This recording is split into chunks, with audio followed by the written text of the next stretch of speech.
Setelah kejadian ini, keputusan itu berubah ya. Setelah Dewan Guru ini mengadakan rapat kelulusan, pihak sekolah langsung memutuskan bahwa mereka dinyatakan tidak lulus. Bahkan mereka pun juga terancam tidak diterima di sekolah negeri manapun yang ada di Jakarta. Berarti secara otomatis memang ini sangat-sangat berat sekali. Benar yang dikatakan dari Bang Rahmat tadi, yang namanya sanksi sosial itu lebih sakit gitu lagi ketimbang kita mendapatkan sanksi fisik gitu ya. Tapi bagaimana untuk saat ini kita lihat pola pikir remaja-remaja untuk saat ini memang sangat-sangat harus benar-benar tertatar lah gitu ya. Kita berharap semakin berkembangnya zaman, semakin majunya zaman gitu ya, pola pikir kita pun juga semakin harus di-upgrade sendiri nih sahabat kreatif. Oke?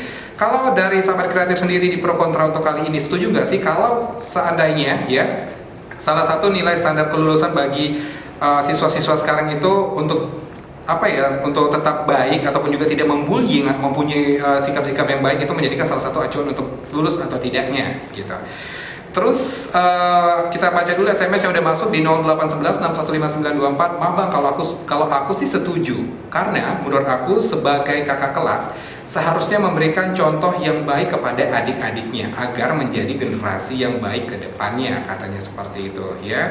Kemudian, halo selamat siang Bang Odi. Kalau aku sih sangat-sangat setuju sekali gitu ya. Kalau kita lihat belakangan terakhir ini banyak sekali pola-pola pikir mereka dari siswa sendiri yang sangat-sangat tidak bagus gitu. Tapi caranya saja sih yang harus diubah gitu ya. Karena kalau aku dengar yang kata Bang Odi bilang, mereka ini bertindak sendiri gitu. Kalau di sekolah ini kan itu ada namanya BP ya, Badan Penyuluhan. Kalau kita lihat dari kasus ini sih, ini banyak ini main hakim sendiri gitu. Oke, kita tunggu lagi SMS kamu di 0811615924 atau via telepon di 8463132. Dan oke lah kalau seperti itu. Ini assalamualaikum berdua, waalaikumsalam. Pro kontra RRI ya kamu. Sekarang coba deh kamu pahami dulu gitu apa arti pro dan kontra gitu ya. Jadi kalau misal kamu sudah memahami arti pro dan kontra itu, kamu pasti akan bisa ngejawab gitu. Karena pro itu adalah merespon baik ataupun juga positif terhadap hal-hal ataupun juga sebuah permasalahan gitu ya.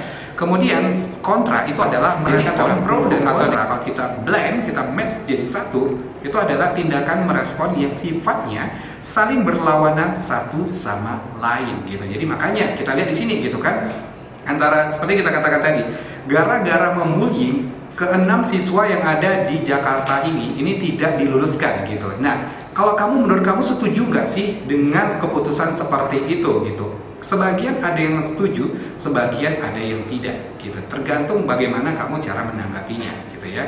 Memang sih bukannya kita yang buruk-buruk saja yang kita akan bahas gitu, tapi setidaknya inilah yang menjadi dilema dalam kehidupan kita sehari-hari, menjadi polemik dalam kehidupan kita sehari-hari, yang gimana sih jalan keluarnya ataupun juga gimana sih solusi dari permasalahan. 11615924 atau via telepon di 8463132. Kita tunggu sampai pukul 15 sore nanti hanya di Pro 2 FM Medan.